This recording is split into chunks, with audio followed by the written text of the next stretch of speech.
बिस्मिल्लाहिर्रहमानिर्रहीम। अस्सलाम वालेकुम। Ninth physics chapter number 5 lecture number 2 start करते हैं। अच्छा, आज हमने पढ़ना है law of gravitation and Newton's third law of motion, और साथ यहाँ पे ग्रेविटेशनल फील्ड और इस तरह छोटे छोटे टॉपिक्स हैं, डेफिनेशन है, वो भी साथ ही क्लियर कर दूंगा मैं आपको, ठीक है, इसी लेक्चर में। तो Newton third law of motion पता है किसी को?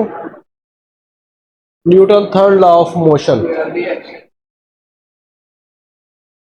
Every action has reaction same in magnitude but opposite in direction, कि उनकी मैग्नीट्यूड सेम होती है लेकिन सिमत में मुखालिफ होती है।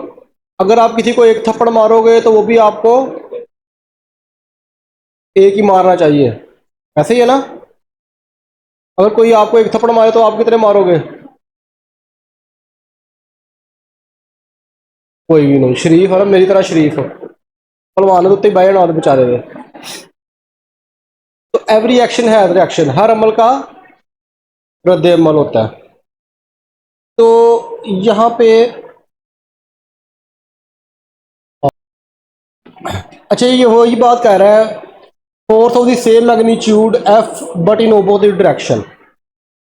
अच्छा, पहले ना ये समझ लो, ये हमारे पास मास m1 है। हमने लास्ट टाइम पढ़ा था ना लॉ ऑफ ग्रेविटेशन, एक मास m1 था और दूसरा मास m2 था। तो ये दोनों क्या करते हैं, एक दूसरे को अट्रैक्ट करते हैं। क्या करते हैं? अट्रैक्ट करते हैं। कहता है ये सेम इन मैग्नीट्यूड है लेकिन ओपोजिट इन डायरेक्शन। ओपोजिट इन डायरेक्शन, ये डायरेक्शन में क्या होंगे? ओपोजिट होंगे।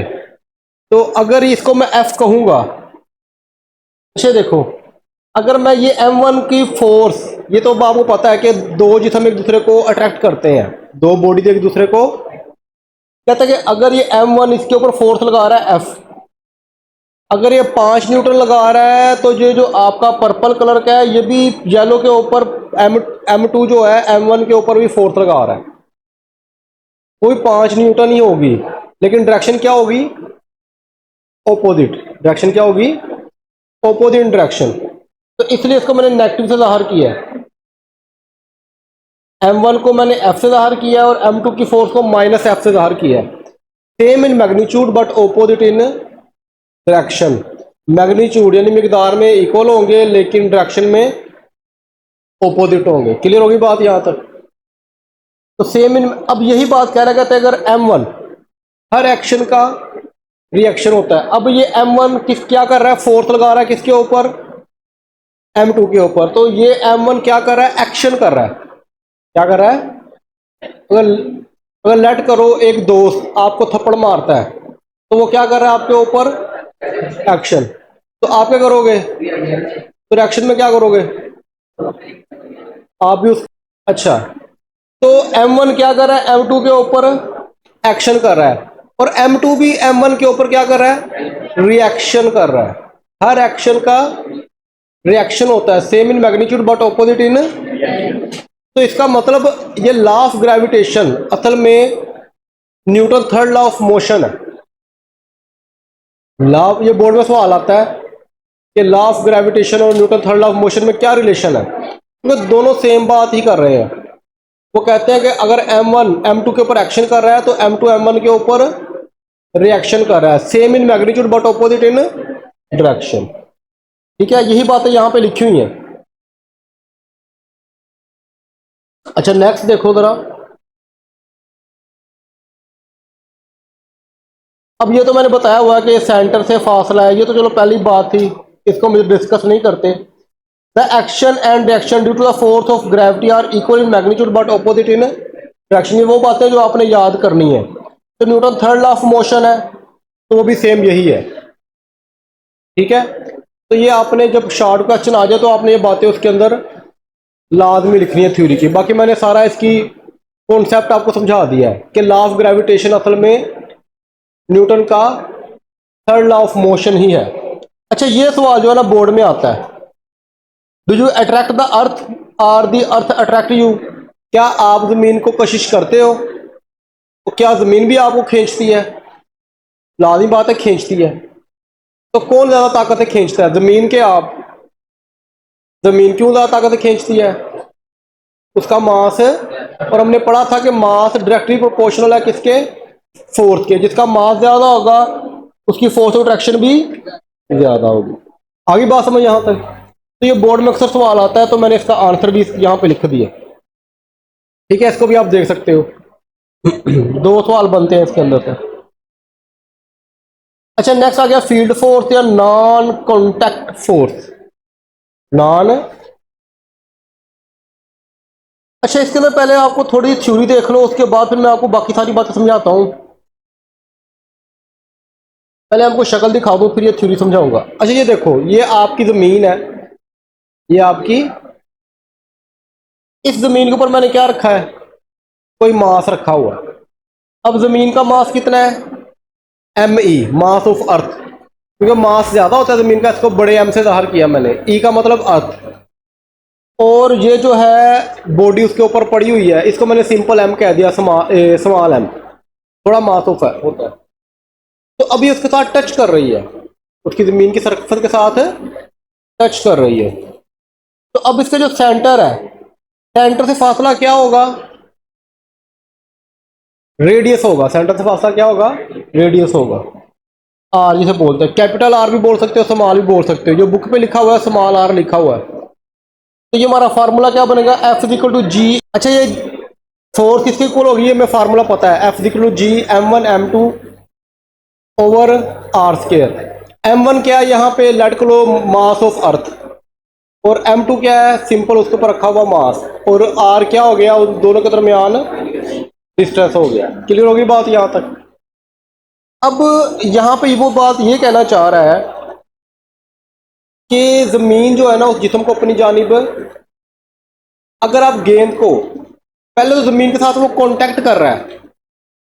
अब ये लेट को एक बॉल है, ज़मीन पे पड़ी हुई है, ज़मीन की सतह के साथ टच हो रही है, इसे बोलते हैं कांटेक्ट, कि उसके साथ टच है। अगर मैं गेंद को उठाऊं और ऊपर फेंकूं तो क्या वो ज़मीन के साथ टच हो रही है? नहीं। लेकिन जब मैं ऊपर फेंकता हूं तो क्या उसके ऊपर ग्रेविटेशनल फोर्स लग रही है? इसे बोलते हैं नॉन कंटैक्टिंग फोर्स। ऐसी फोर्स जो आपस में टच तो नहीं हो रही बॉडी, लेकिन फिर भी उसके ऊपर लग रही है। आप किसी भी चीज को ऊपर फेंकते हो, क्या जमीन उसको कशिश करती है अपनी जानिब? करती है कि नहीं? करती है। लेकिन जिस्म टच हो रहे हैं आपस में, जमीन और वो जिस्म टच हो रहे हैं? नहीं। तो नॉन कंटैक्टिंग फोर्स, नॉन कॉन्टैक्टिंग का मतलब यही होता है कि वो कॉन्टैक्ट नहीं कर रहे, टच नहीं हो रहे आपस में, लेकिन फिर भी जमीन उसके ऊपर फोर्स लगा रही है। इसको बोलते हैं हम नॉन कंटैक्टिंग फोर्स बोलते हैं। तो जमीन जो खींची जा रही है, किस वजह से खींची जा रही है? वेट की वजह से। जिसका वेट ज्यादा होगा उसको जमीन ज्यादा ताकत से खींच रही है। ठीक है। Gravitation force is non contacting force. ये आगे बताया, velocity of a body thrown goes upward decreasing while on return on its. कहता है आप गेंद को ऊपर फेंकते हो, किसी भी जिस्म को फेंकते हो, उसकी वेलोसिटी जैसे जैसे ऊपर जाता है उसकी वेलोसिटी कम होती रहती है, और कम होते होते जीरो हो जाती है, फिर वहां से वापस आ जाती है। ऐसे होता है कि नहीं? तो क्यों होती है? क्योंकि जमीन खींच रही है, इसी वजह से उसकी वेलोसिटी कम होती गई।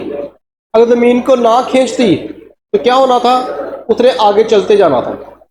जिस तरह खला होता है, खला के अंदर कोई चीज फेंकते हो, वो हवा में आगे चलती रहती है, रुकती नहीं है, वापस नहीं आती, क्योंकि वहां पे ग्रेविटेशनल फोर्स नहीं है। क्लियर होगी बात यहां तक?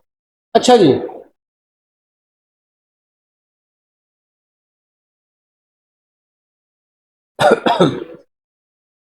अच्छा इसको हम बोलते हैं फील्ड फोर्स।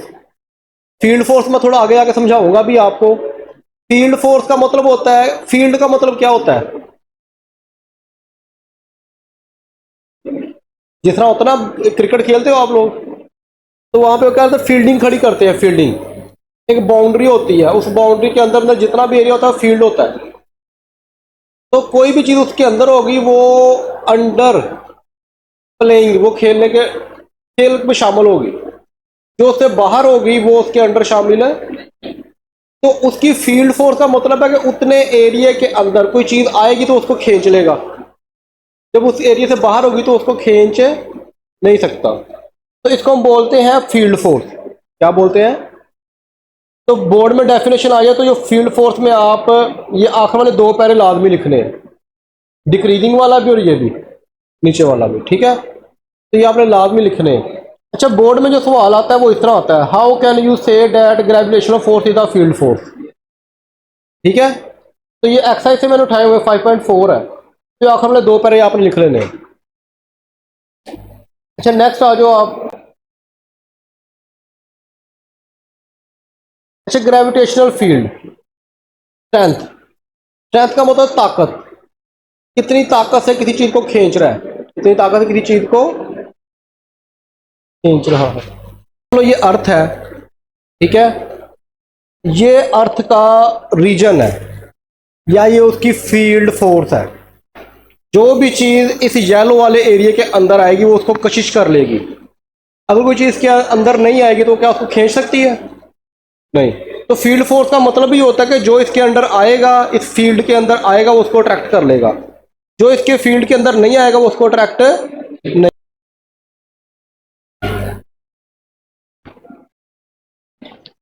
अच्छा, ये हमारा वो अर्थ का रीजन है जिसके अंदर कोई भी चीज आएगी तो उसको अट्रैक्ट कर लेगा। लेट कर लो कि ये आपका मास है -Q0, ठीक है। जैसे ही जमीन के अंदर आएगा, जमीन की फोर्स ऑफ फील्ड फोर्स के अंदर है बाहर है? अंदर है। तो क्या जमीन को खींचेगी? और जब खींचेगी तो वो जमीन की तरफ मूव करना शुरू कर देगा। यानी कोई भी चीज जो जमीन की फील्ड फोर्स के अंदर होगी तो उसको अपनी जानिब अट्रैक्ट कर लेगा। अच्छा, उसके बाद ये लेट कर लो 1, ये कोई मास है, ये 2 मास है, ये 3 मास है। मुझे बताओ कि जमीन सबसे ज्यादा फोर्स किसके ऊपर लगाएगी? 1 के ऊपर, 2 के ऊपर के 3 के ऊपर? अब आप बताओ, जो मास जमीन के ज्यादा करीब होगा उसके ऊपर फोर्स ज्यादा लगेगी, जो दूर होगा उसके ऊपर ज्यादा लगेगी? दूर के ऊपर ज्यादा लगती है। जो शख्स आपसे ज्यादा दूर होता है उसके साथ आपकी दोस्ती ज्यादा होती है, जो करीब होता है उसके साथ ज्यादा होती है। जो आप लोगों के ज्यादा करीब होता है उसके ऊपर फोर्स अट्रैक्शन ज्यादा लगेगी, जो दूर होगा उसके ऊपर फोर्स अट्रैक्शन वैसे होता है कि नहीं? तो ये जो है ना अर्थ, ये दरमियान में अर्थ है हमारा, ठीक है। ये देखो, ये हमारा अर्थ है। ये 3 नंबर जो मास है ये जमीन के करीब है, तो इसके ऊपर फोर्स सबसे ज्यादा लगेगी। 2 के ऊपर फोर्स कम लगेगी और 1 के ऊपर फोर्स उससे कम लगेगी। अगर मैं 4 की बात करूं तो 4 के ऊपर क्यों नहीं लगेगी? फील्ड फोर्स से बाहर है। तो इससे आपको ये समझ आ रहा है कि जो करीब होता है उसके ऊपर फोर्स ज्यादा लगती है, जो दूर होता है उसके ऊपर फोर्स कम होती रहती है। और एक टाइम आता है कि फील्ड फोर्स से बाहर चल जाता है तो तब उसके ऊपर फोर्स नहीं लगती। तो यही आपने ध्यान में रखना है कि जब कोई जिस्म जमीन से दूर होता रहता है तो उसके ऊपर फोर्स ऑफ अट्रैक्शन कम होती रहती है। ये मैंने बात समझानी थी आपको। और जो फील्ड फोर्स से बाहर हो जाएगा तो फोर्स ऑफ अट्रैक्शन नहीं होगी। क्लियर होगी बात यहाँ तक? इसके ऊपर लेस फोर्स, इसके ऊपर हाईएस्ट फोर्स और इसके ऊपर नो फोर्स। बाकी डिटेल मैंने समझा दिया आपको। अच्छा, नेक्स्ट।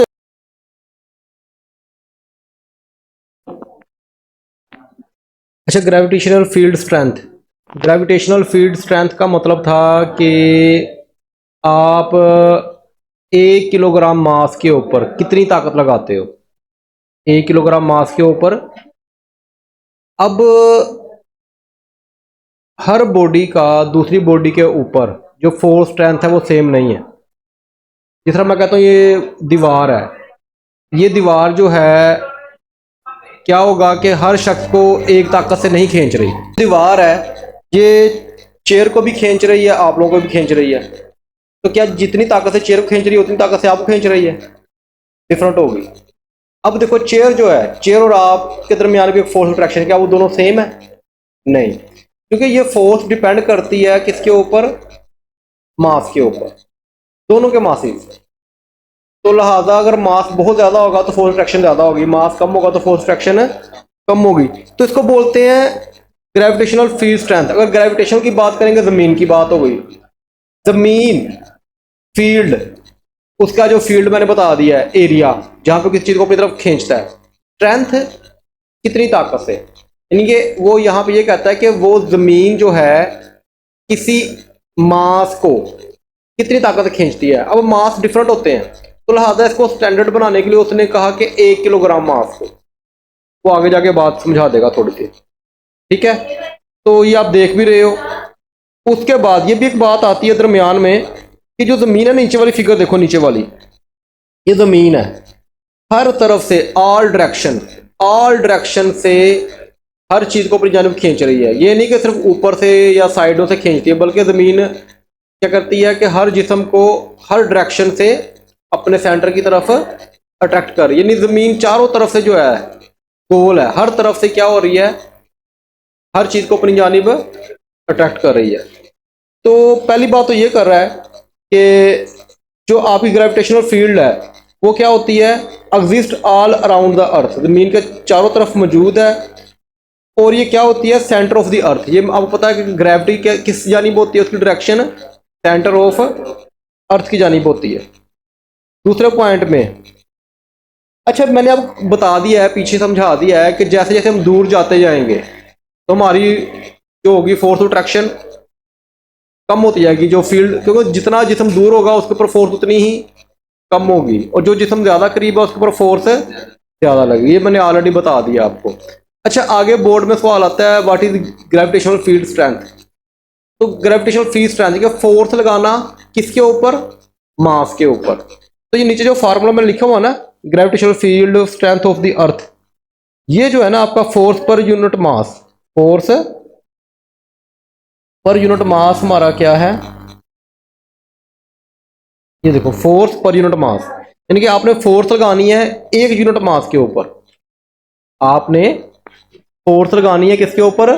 अच्छा, ये फोर्स पर यूनिट एरिया है, force per unit area, sorry पर फोर्स पर यूनिट मास, यानी कि आपके ज़मीन के ऊपर कोई मास पड़ा हुआ है, जिस तरह ये ज़मीन लेट करो, ये ज़मीन है, ये मास को अपनी तरफ खींच रही है, तो उसके ऊपर वो, उस मास के ऊपर वो ज़मीन कितनी फोर्स लगा रही है, उसको हम क्या बोलते हैं, ग्रेविटेशनल फील्ड स्ट्रेंथ बोलते हैं। क्लियर होगी बात। अच्छा, बोर्ड में सवाल आता है, explain what is the meant by the gravitational field strength. ये बोर्ड में बहुत दफा आया हुआ है, ये एक्सरसाइज में से है, तो आपने सारी थ्योरी लिखनी है इसके अंदर, ठीक है। ये फार्मूला भी लिखना है। इससे आगे एक और 2 बातें हैं कि देखो, अच्छा ग्रेविटेशनल फील्ड स्ट्रेंथ का यूनिट कौन बताएगा, कोई बता सकता है इसका यूनिट क्या होगा ग्रेविटेशनल फील्ड स्ट्रेंथ का। अब देखो फार्मूला क्या है, फोर्स पर यूनिट मास क्या है। अब जो फोर्स पर यूनिट मास है, तो फोर्स का यूनिट क्या होता है, न्यूटन, और मास का केजी, तो क्या बनेगा, न्यूटन पर केजी। तो ये आगे दिया हुआ है कि जो ज़मीन होती है किसी भी जिस्म को, 1 किलोग्राम जिस्म को 10 न्यूटन पर केजी के लिहाज से खींचती है। अच्छा, ये सवाल बोर्ड में अक्सर आता है कि नहीं, ये बहुत ही कम ही आया है, ना होने के बराबर कभी नहीं आया। वैसे मैं इसका जवाब बता रहा हूँ, एक्सरसाइज में होता है सवाल आपके। Why early scientist could not guess about the gravitational force, gravitation के फोर्स के बारे में क्यों नहीं गैस कर सके, क्योंकि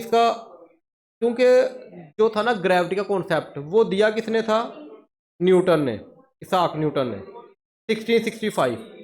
जब ग्रेविटी का कॉन्सेप्ट ही नहीं था पहले, तो इसलिए ग्रेविटेशनल फील्ड स्ट्रेंथ का कोई भी आंसर नहीं दे सका, तो उनके पास कोई रीज़न ही नहीं थी।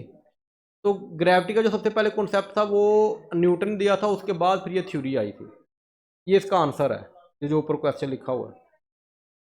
अच्छा, ये जो बात है ना आपकी, at any place its value is equal to the value of G at that point,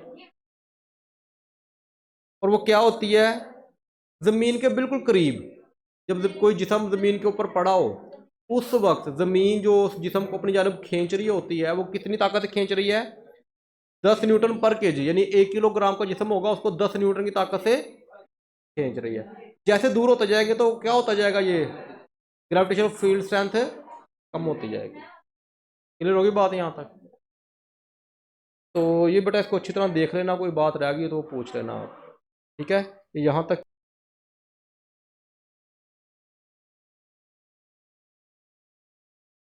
Thank you for watching.